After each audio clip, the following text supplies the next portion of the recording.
मुखं करोति वाचालं पंगुं लंघयति गिरिं यत्कृपातमहं वन्दे श्रीगुरुं दीनतारिणं परमानन्दमाधवं श्रीचैतन्येश्वरम्।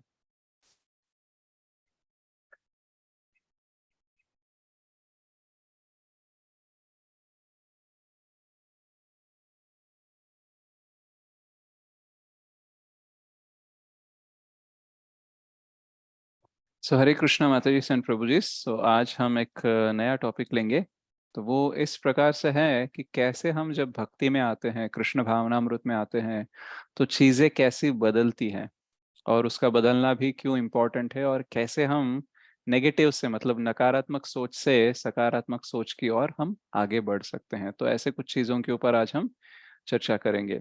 तो जब हम देखते हैं कि साइकोलॉजिस्ट जो होते हैं, जो मनोवैज्ञानिक होते हैं, वो क्या बोलते हैं कि जब हमारे लिए करने के लिए कुछ नहीं है, उस वक्त हम किसके बारे में सोचते हैं, किस विषय के बारे में सोचते हैं, किस व्यक्ति के बारे में सोचते हैं, उससे पता लगता है कि हमारी अटैचमेंट कहाँ पे है, मतलब हम किसके प्रति आसक्त हैं।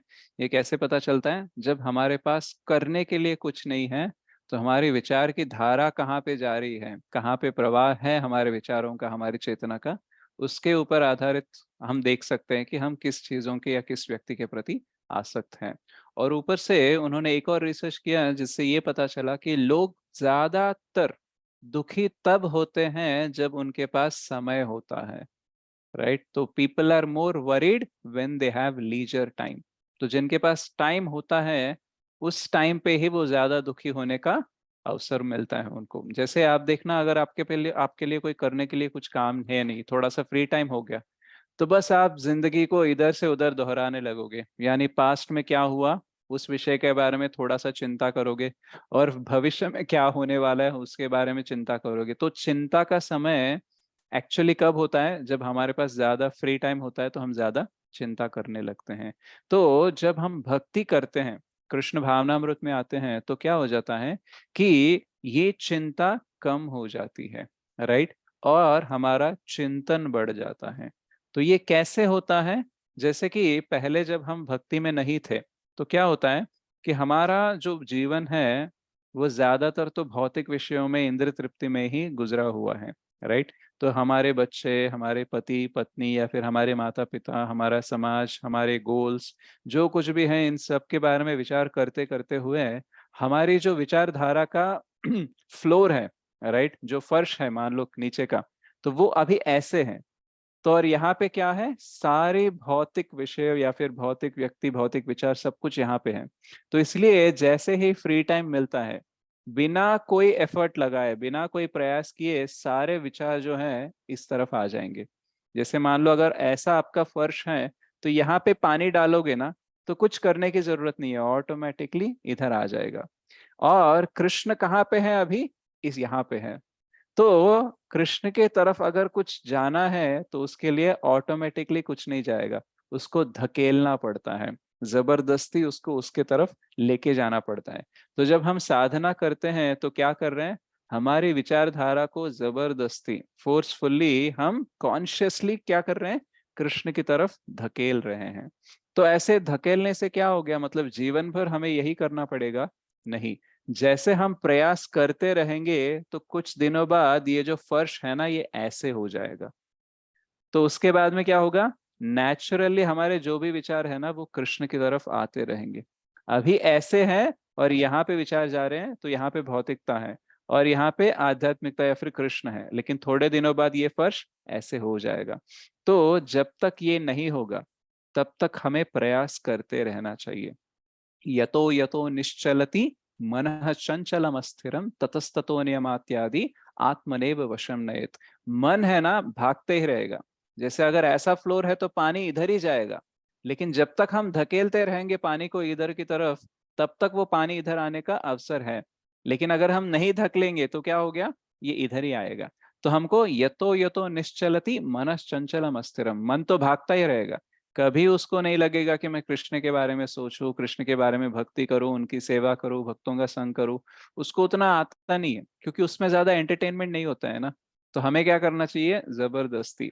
जैसे बच्चे को हम जबरदस्ती पहले स्कूल भेजते हैं, पहले तो उसको जाने का मन ही नहीं होता है, वो रोने लगेगा, जल्दी वापस आ जाएगा, ऐसा कुछ करते रहेगा, लेकिन कुछ दिनों बाद वो अपने आप स्कूल जाएगा। राइट, अभी तो उसे उठाना पड़ेगा, रेडी करना पड़ेगा, उसको ऑफर देना पड़ेगा कि स्कूल जा, आने के बाद ये करेंगे वो करेंगे, कुछ ना कुछ ऑफर देना पड़ता है। लेकिन कुछ दिनों बाद आप कुछ भी ना बोलो तब भी वो अपने आप चला जाता है। तो वैसे ही जैसे हम भक्ति में आगे बढ़ते हैं तो क्या हो जाता है, हमारे विचार सारे कृष्ण की तरफ जा सकते हैं नेचुरली। लेकिन तब तक हमें बुद्धिपूर्वक, बलपूर्वक उसे कृष्ण की तरफ भेजना चाहिए। अच्छा, ऐसा करने से क्या होगा? ऐसे करने से क्या होता है, और एक अच्छा सा बेनिफिट हमारे लिए क्या हो सकता है, कि हमको प्रॉब्लम्स के बारे में सोचने का समय कम मिलता है और हम प्रॉब्लम्स की तरफ ध्यान कम देते हैं। अच्छा, ध्यान कम देना मतलब उनको नकारना, या फिर it's not like wishing away, problems है तब भी मैं उसको ध्यान नहीं दूंगा, ऐसा वाला नहीं है। लेकिन क्या होता है, जब हमारे पास कृष्ण भावनामृत नहीं होता है तो हर प्रॉब्लम के बारे में हम इतना सोचने लगते हैं ना। और साइकोलॉजी में क्या बोलते हैं कि एक प्रॉब्लम के बारे में हम जितना ज्यादा सोचते हैं ना, वो उतना ही बड़ा हो जाता है, और जितना कम सोचते हैं वो उतना ही छोटा होने लगता है। और अगर आपको कम सोचना है तो कोई और विषय होना चाहिए ना सोचने के लिए, तभी जाके इसके ऊपर आप कम सोचोगे। राइट, तो कृष्ण भावनामृत में क्या हो रहा है, आप कृष्ण के बारे में ज्यादा सोचते हो तो आपको प्रॉब्लम के बारे में सोचने का समय नहीं मिलता है, इसलिए प्रॉब्लम छोटा हो जाता है। एक्चुअली वो एज इट इज साइज में आ जाता है। यानी अगर मान लो किसी का कोई ब्रेकअप हो गया, राइट, तो किसी का रिश्ता था वो टूट गया। अब वो रिश्ता उसके लिए कितना अहम है ये सिर्फ उसको ही पता है। उसकी अंतरंगिक दुनिया में, उसकी मानसिक दुनिया में उसने उस रिश्ते को कितना बड़ा करके रखा है, उसके हिसाब से जब रिश्ता टूटेगा उसको उतना दुख होगा। राइट, तो वो रिश्ता हमारे लिए शायद छोटा होगा लेकिन उसके लिए वो बहुत बड़ा होगा। तो कौन सा रिश्ता, कौन सा व्यक्ति, कौन सा अटैचमेंट कितना बड़ा है, वो एक एक व्यक्ति के ऊपर निर्भर रहता है। राइट, तो जब हम भक्ति में आते हैं तो क्या हो जाता है, इन सारे चीजों का साइज जो है वो एज इट इज हो जाता है। क्यों? क्योंकि हम उसके बारे में सोच सोच कर उसको बड़ा नहीं कर रहे ना। और ये क्यों हो सकता है? क्योंकि जो हमारे सारे भौतिक संबंध हैं उसको हॉरिजॉन्टल रिलेशनशिप्स बोलते हैं।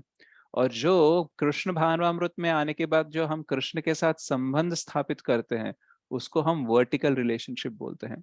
तो यानी एक वर्टिकल रिलेशनशिप है और ये सारे हॉरिजॉन्टल रिलेशनशिप है। तो इसकी वजह से क्या हो जाएगा, एक तो हमें पता चल जाएगा कि हम कृष्ण के सेवक हैं। राइट, बहुत सारी उपाधियां होती हैं, हम किसी के पिता हैं, हम किसी के माता हैं, हम किसी के भाई बहन। राइट, हम किसी के कोई दोस्त हैं, हमारे समाज में एक नाम है। तो ये सारी चीजें हैं, तो ये सारे क्या है, हॉरिजॉन्टल उपाधि। राइट, लेकिन इसके साथ साथ हमारा एक वर्टिकल रिलेशनशिप है और हम कृष्ण के सेवक हैं। तो ये रिश्ता जब क्लियर होने लगता है तो बाकी सारे रिश्तों में जो भी तनाव आता है उसकी वजह से हम ज्यादा डिस्टर्ब नहीं होते हैं। अभी क्या है, अगर हमारा कृष्ण के साथ संबंध नहीं है तो जो भी हमारे संबंध है वही हमारा प्रपंच बनेंगे, और उसमें कोई भी बदलाव आता है तो हमें डिस्टर्ब करने लगेगा। लेकिन जब कृष्ण के साथ संबंध स्थापित करते हैं तो बाकी सारे संबंधों में अगर कोई तनाव भी आता है, कोई स्ट्रेस आता है, कोई डिस्टरबेंस आता है, तो हम ज्यादा डिस्टर्ब नहीं होते हैं। क्यों? क्योंकि हमको पता है कि कृष्ण हमारे साथ हमेशा रहेंगे, वो मुझसे हमेशा प्रेम करेंगे। भले ही दुनिया मुझे तिरस्कार कर दे, धिक्कार दे, लेकिन कृष्ण मुझे कभी छोड़कर नहीं जाएंगे। मैं कैसा भी हूं, मैं जैसा भी हूं, मैं उन्हीं का हूं। तो ये विश्वास जब आ जाता है तो हमें बाकी संबंधों से निपटने के लिए ना शक्ति मिल जाती है। और अगर कोई डिस्टरबेंस भी आता है तो हमें लगता है कि ठीक है, ये इतनी बड़ी बात नहीं है, हम इसे सुधार लेंगे।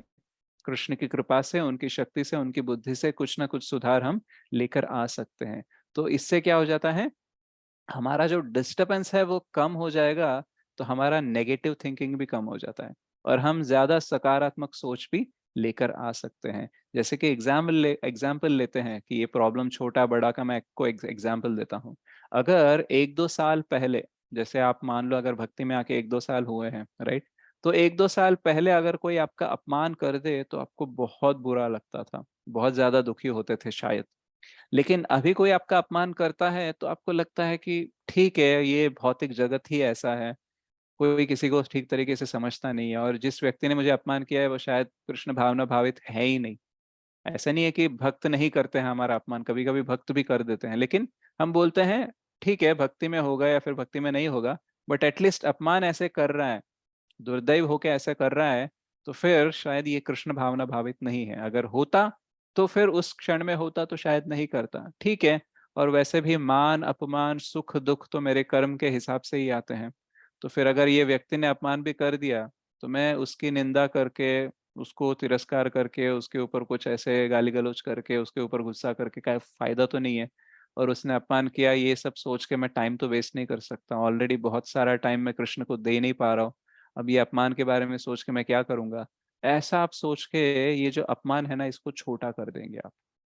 तो पहले क्या था, कोई अगर अपमान कर दे तो यार ये कैसे बोल सकता है? मतलब इसकी औकात कितनी है कि मुझे ऐसा बोल दे ये, राइट? इसको दिखाऊँगी मैं, इसको दिखाऊँगा मैं कौन हूँ।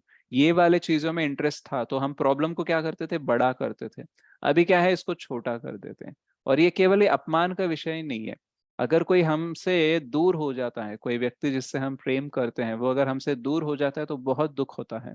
लेकिन जब हम कृष्ण भावना भावित होते हैं, कृष्ण भावनामृत में होते हैं, तो हम चीज़ों को समझने लगते हैं कि देखो कोई भी हमारे साथ हमेशा के लिए नहीं रह सकता।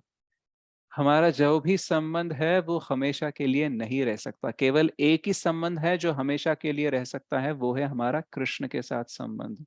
अदरवाइज़ बाकी सारे संबंध आएँगे और जाएँगे। हम प्रयास करेंगे कि वो हमें छोड़कर ना जाएँ, लेकिन कितना भी प्रयास कर लो, कभी ना कभी तो चीज़ें और लोग हमें छोड़कर जाने ही वाले हैं। कितना भी प्रयास कर लो, चीज़ें और लोग दुःख देने वाले ही हैं। तो ये वाली सोच हमें प्रभावित करने के लिए रहेगी। सो इसको बोलते हैं परिपक्वता, मैच्योरिटी। तो कृष्ण भावनामृत होने से हम क्या हो जाते हैं? मैच्योर बन जाते हैं। इसलिए हर छोटी बात का हम बुरा नहीं मानते हैं और हर लड़ाई हम ऐसे ही बिना कोई कारण लड़ते नहीं हैं। हम देखते हैं कि अगर लड़ना भी है, बात भी करना है, सोचना भी है तो उसमें कोई बात होनी चाहिए, मतलब ऐसे ही कुछ नहीं करेंगे हम। तो इससे क्या हो जाता है? हमारा नेगेटिव थिंकिंग कम हो जाता है और हमारा जो समय है ना वो ज़्यादा हम कृष्ण को देने लगते हैं और ऐसे करते-करते लाइफ के सारे प्रॉब्लम्स जो हैं, या तो उससे हम हैंडल करेंगे, उसके साथ कैसे बर्ताव करना है ये पता चल जाएगा। अगर हम कुछ नहीं कर सकते हैं तो एडजस्ट तो हो जाएँगे कि चलो देखो ये कृष्ण की मर्ज़ी है, इसमें तो मैं कुछ नहीं कर सकता। तो किसी न किसी प्रकार से हम क्या हो जा सकते हैं, हम शांत हो सकते हैं और आगे बढ़ सकते हैं। अगर हम कृष्ण भावनामृत में नहीं हैं, तो कोई भी सोच हमें रोक सकती है। श्रीमद् भागवतम में एग्जाम्पल देते हैं कि जैसे गंगा होती है, गंगा जैसे बहती रहती है समंदर की तरफ, वैसे ही हमारी विचारधारा जो है कृष्ण की तरफ, हमारी जो चेतना है, वो कृष्ण की तरफ जानी चाहिए। और जब गंगा का प्रवाह होता है, ऐसा नहीं है कि उसमें कोई बाधा नहीं आती है। उसमें बाधा आती है, कभी पेड़ गिर जाता है, कभी पत्थर होते हैं, लेकिन गंगा का प्रवाह रुकता नहीं है। अगर वो ऐसे जा रहा है और पेड़ गिर गया, तो शायद गंगा इधर से जाएगी और अगर पत्थर है, तो पत्थर के बीच में से चली जाएगी, उसको चीर कर चली जाएगी। कुछ ना कुछ करेगी, लेकिन आगे ही बढ़ेगी। तो वैसे ही भक्ति में भी कभी-कभी बाधाएँ आ सकती हैं, भौतिक जीवन में भी बाधाएँ आ सकती हैं, लेकिन हम क्या करेंगे? हम सोच लेंगे कि देखो हर चीज़ मेरे हिसाब से नहीं चलेगी। कभी-कभी मैं सोच लेता हूँ कि मैं ऐसे सेवा करना चाहता हूँ, मैं ऐसा करना चाहता हूँ, लेकिन कभी-कभी नहीं होता है। So not every service will work out. Srila Prabhupada ji भी बहुत कुछ करना चाहते थे, लेकिन सब कुछ जो वो करना चाहते थे, उस वक़्त उस तरीके से नहीं हुआ। जैसे 40 साल से भी ज़्यादा उन्होंने भारत में प्रचार करने का प्रयास किया। उन्होंने अपना बिज़नेस बढ़ाकर उससे जो पैसा आएगा उसको गौड़िया मठ में इन्वेस्ट कर मतलब उसमें डोनेट कर प्रचार-प्रसार के लिए जो कार्य करने के लिए जो चाहिए धन संपत्ति, उसका आयोजन करने का उन्होंने प्रयास किया था।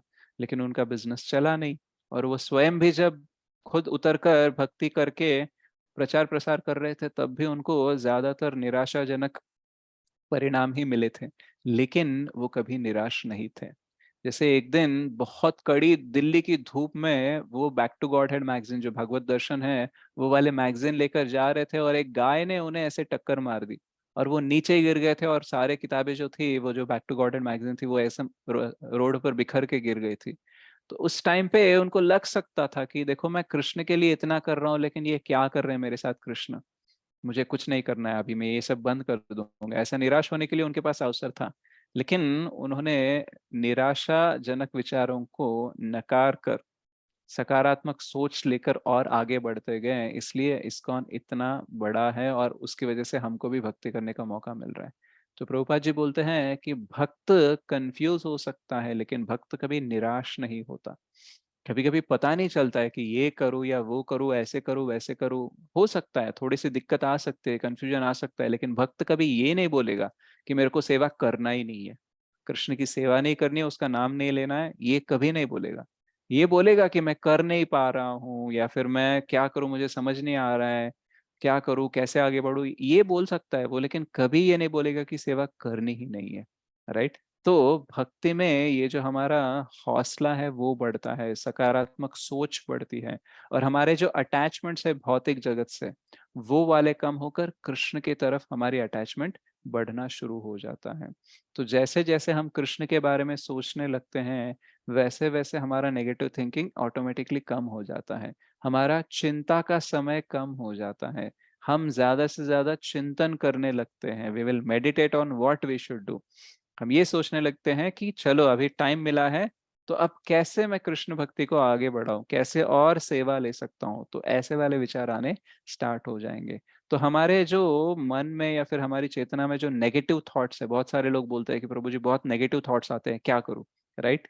तो नेगेटिव थॉट्स को पकड़ पकड़ के हम नहीं निकाल सकते, लेकिन हम क्या कर सकते हैं, जो सबसे बड़ी पॉजिटिव चीज है वो है कृष्ण, या फिर कृष्ण का नाम है, उसको इतना ज्यादा ले, इतना ज्यादा चेतना में भरे कि नेगेटिव थिंकिंग चला ही जाएगा। राइट। तो we can not pick a thought and keep it out, but we can crowd them out. अगर घर में से कोई कचरा निकालना है, राइट, तो कभी कभी हम झाड़ू पोछा कर देते हैं, लेकिन कभी कभी क्या करना होता है, पूरा पानी मार के फ्लोर को क्लीन करना होता है। राइट, क्योंकि कचरे को हम पकड़ नहीं सकते हर बार, इसलिए जब पूरा पानी मार के फर्श को धो देंगे ना, तो सारा कचरा पानी के साथ बाहर चला जाएगा। राइट। तो वैसे ही ऐसे कृष्ण भावनामृत का प्रवाह हमारे चेतना में होना चाहिए कि जो कचरा है, जो नेगेटिव थिंकिंग है, नकारात्मक सोच है, वो सब बाहर निकल जाए। राइट। तो उसको पकड़ के नहीं निकाल सकते, लेकिन भर भर के उसको बाहर निकाल सकते हैं। तो हमें क्या करना चाहिए, अगर नेगेटिव थिंकिंग ज्यादा है, तो हमें यही करना चाहिए कि शायद मेरी जो चैंटिंग रीडिंग है वो कम पड़ रही है, उसकी मात्रा बढ़ा देता हूँ। तो जैसे ही हम मात्रा बढ़ाएंगे और जैसे ही हम हर रोज साधना करते रहेंगे, भले ही जबरदस्ती हो, लेकिन साधना करेंगे ना, तो हमें बदलाव दिखेगा। ऐसा बोलते हैं कि Krishna consciousness, the process is evolutionary but the results are revolutionary. यानी इसका मतलब क्या है, एवोल्यूशनरी मतलब धीरे धीरे से बदलाव आते रहेगा, लेकिन बदलाव जो आता है ना वो एकदम क्रांतिकारी बदलाव होता है। लेकिन वो देखने के लिए हमको क्या करना चाहिए, हमको थोड़ा समय वेट करके चेक करना चाहिए। जैसे बच्चा हमारे साथ होता है तो वो बढ़ते ही रहता है हर रोज, लेकिन उसका जो बढ़त है वो हम क्लियरली देख नहीं सकते। लेकिन मान लो अगर कोई रिश्तेदार आता है 2-3 साल बाद हमारे घर और हमारे बच्चे को देखता है, तो वो बोलते हैं अरे कितना बड़ा हो गया। राइट। तो हमको अगर चेक कर रहे हैं, हम अगर चेक कर रहे हैं एवरीडे कि यार कल भी चैंटिंग किया मैंने, आज भी चैंटिंग किया, क्या मेरे विचार में फर्क आया। राइट। ऐसा सोचेंगे ना तो मन बोलेगा कुछ नहीं फर्क आ रहा है, क्या कर लिया तुमने रोज चैंटिंग करके, कल भी ऐसे ही थे, आज भी ऐसे ही थे, हफ्ते पहले भी ऐसे थे, अभी भी ऐसे थे। तो ये ऐसे बोल बोल के ना हमें निराशाजनक करने का प्रयास करेगा, लेकिन हमें क्या करना चाहिए, देखो जो बदलाव आना है ना उसके लिए टाइम लगेगा। इतने करोड़ों साल तो हम नकारात्मक सोच लेकर भौतिकता को लेकर आए हैं, और सडनली हम क्या सकारात्मक हो जाएंगे, कृष्ण भावनामृत हो जाएंगे, नहीं होंगे ना, टाइम लगेगा। तो इसलिए मैं क्या करूंगा, साधना करूंगा, अच्छे से 3 महीने 6 महीने करूंगा, उसके बाद मैं चेक करूंगा कि क्या कितना बदलाव आया है। राइट। और अगर नहीं भी आता है ना तो मैं और ज्यादा साधना करूंगा, क्यों, क्योंकि ये जो प्रोसेस है इससे बदलाव तो आना ही है, ये जो दवा है इससे भवरोग तो कम होना ही है। तो फिर अगर अभी नहीं कम हो रहा है मतलब थोड़ा आगे जाके कम होगा, बट यही दवा है। राइट। तो ये वाली सोच हमें आ सकती है। तो हमें क्या करना चाहिए, एवरीडे चेक नहीं करना चाहिए, एवरीडे प्रयास करना चाहिए, और चेक करना चाहिए 3 महीने 6 महीने बाद। जैसे कि मैंने बोला था, 6 महीने 1 साल या 2 साल पहले कोई अपमान करता था, तो बहुत बुरा लगता था। अभी उतना बुरा नहीं लग रहा है, अभी भी लगता है बुरा, लेकिन उतना बुरा नहीं लग रहा है। वैसे ही अगर 6-7 साल पहले अगर कोई हमें छोड़ के चला जाता, तो हम बहुत रोते, शायद बहुत दुखी रहते, दुख से बाहर निकलने के लिए बहुत टाइम लगता। लेकिन अभी अगर कोई हमें छोड़ के जाता है ना, तो हमें लगेगा यार लोग तो आएंगे, थोड़ी देर रहेंगे, छोड़ के चले जाएंगे। कर्म के हिसाब से कुछ लोग आते हैं, कुछ लोग चले जाते हैं। तो हम किसी को भी हमेशा के लिए अपने साथ नहीं रख सकते, कोई भी हमें हमेशा के लिए अपने साथ नहीं रखेगा। या तो मृत्यु के पश्चात, या तो फिर किसी मिसअंडरस्टैंडिंग के पश्चात कोई ना कोई हमें छोड़कर जा सकता है, क्योंकि ये भौतिक जगत का स्वभाव ही ऐसा है। लेकिन कृष्ण कभी हमें छोड़कर नहीं जाएंगे, और जब तक वो साथ है, हमें किसी भी चीज की चिंता करने की जरूरत नहीं है। ये वाली भावना आ जाएंगी ना, तो आप में बहुत सारी ऊर्जा आ जाएगी, और उस ऊर्जा के साथ आप कृष्ण की भी सेवा अच्छे से कर सकते हो, और जो आपके संबंध है उसमें भी आप अच्छा सा समन्वय लाने का प्रयास कर सकते हो। तो कृष्ण भावनामृत हमें पॉजिटिव की ओर लेके जाता है। भले ही वो धीरे से लेके जाता है, लेकिन पक्का लेके जाएगा। कभी कभी तो भगवान भी हमें थोड़े से कष्ट देकर टेस्ट करना चाहेंगे कि सच में ये भक्ति में आगे बढ़ना चाहता है, कि बस ऐसे ही नाटक कर रहा है।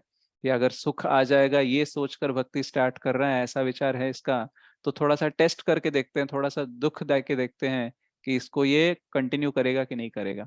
तो ऐसा बोलते हैं श्रीमद् भागवतम में 10वें स्कंद में 88th चैप्टर में, कि अगर भक्त के ऊपर भगवान की विशेष कृपा है, तो उससे वो बहुत सारी चीजें छीन लेते हैं, और वो उसको ऐसे परिस्थिति में डाल देते हैं कि अब भगवान छोड़कर उसका कोई सहारा हो ही नहीं सकता। उस टाइम पे वो चेक करते हैं कि वो मेरे साथ रहेगा कि नहीं रहेगा। तो इसको विशेष कृपा बोलते हैं। तो शायद ये विशेष कृपा हम सब पर ना हो, इसलिए हमें डरने की आवश्यकता नहीं है कि भगवान हमसे सारी चीजें छीन लेंगे। राइट। हाँ, हमारे साथ एक चीज छीनती है तो ये हम भगवान को छोड़ देते हैं, बोलते हैं शायद भगवान चाहते ही नहीं है मैं भक्ति करूं, इसलिए हम छोड़ देते हैं भक्ति। राइट। तो हमसे ऐसे विशेष कृपा दिखाते नहीं है।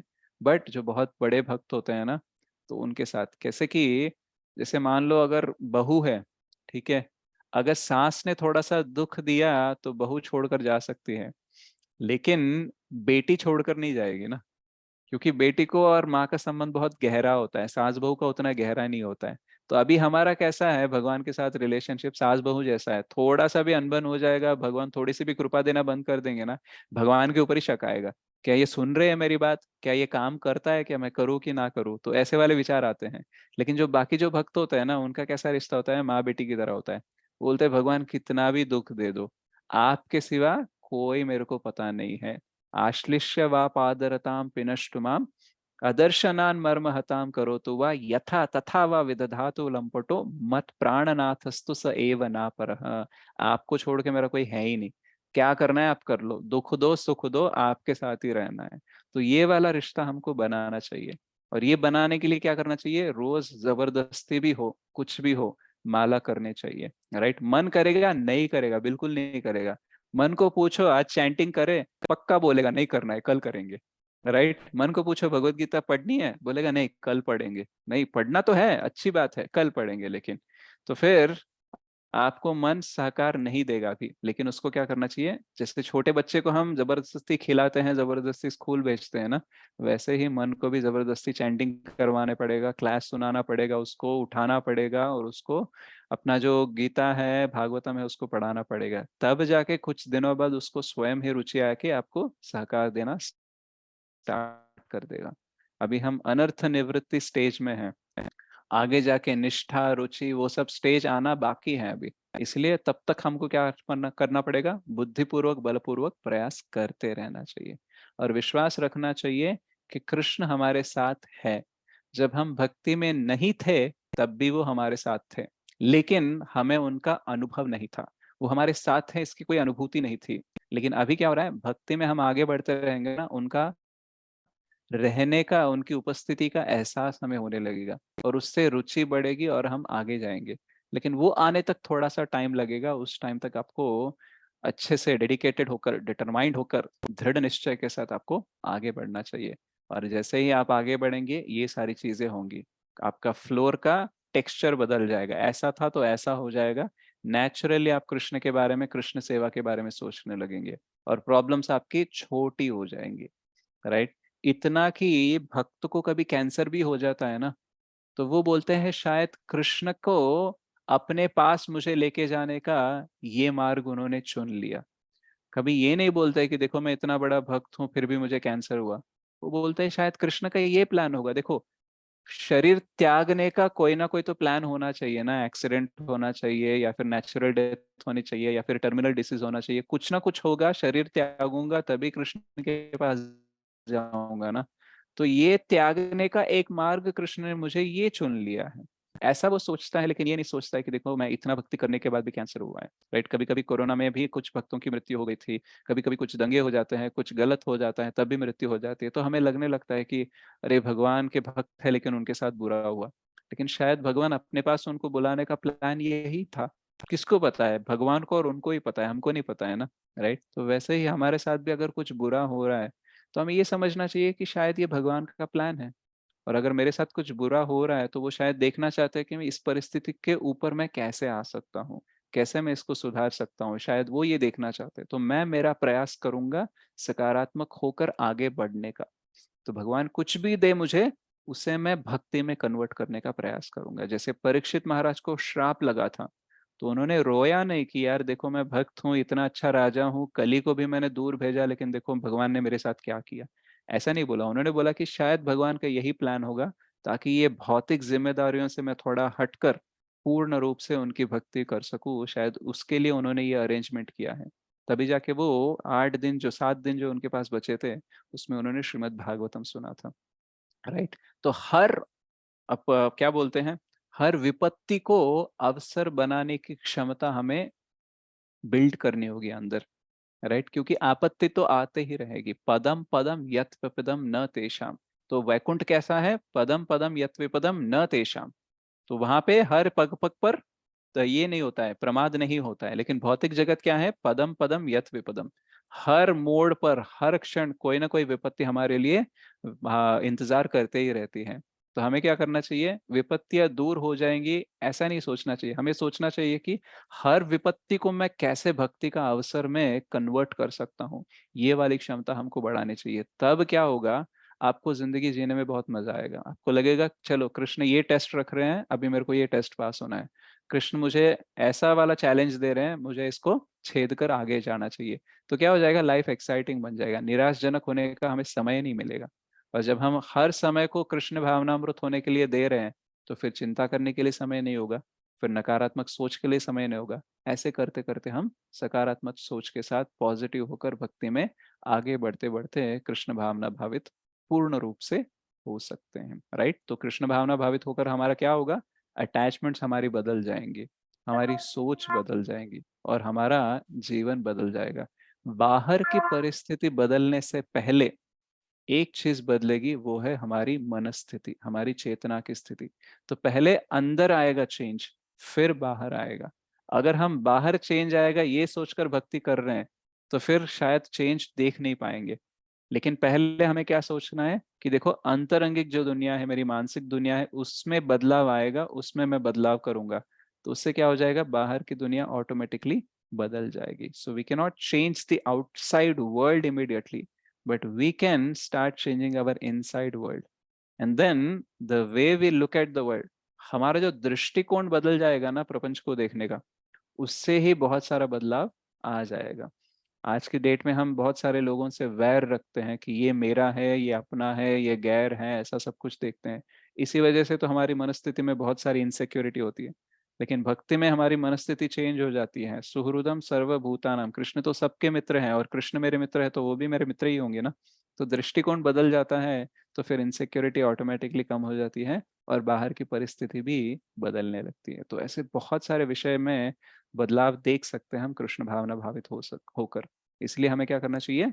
शक्ति लगाकर, बुद्धिपूर्वक, बलपूर्वक हमको साधना करनी चाहिए और अच्छे से स्वाध्याय करना चाहिए और अच्छे से सेवा करने का प्रयास करना चाहिए। ओके। श्रील प्रभुपाद की जय, श्रीमद् भगवद गीता की जय, श्रीमद् भागवतम की जय। हरे कृष्ण। प्रभु जी, प्रणाम। हरे कृष्ण प्रभु जी। हरे हरि हरि कृष्ण। बोल Prabhu ji very good, very good, very good Prabhu ji. తెలుగులో చెప్పలేదు बोलो अद्भुत। हरे कृष्ण प्रभु जी, दंडवत प्रणाम।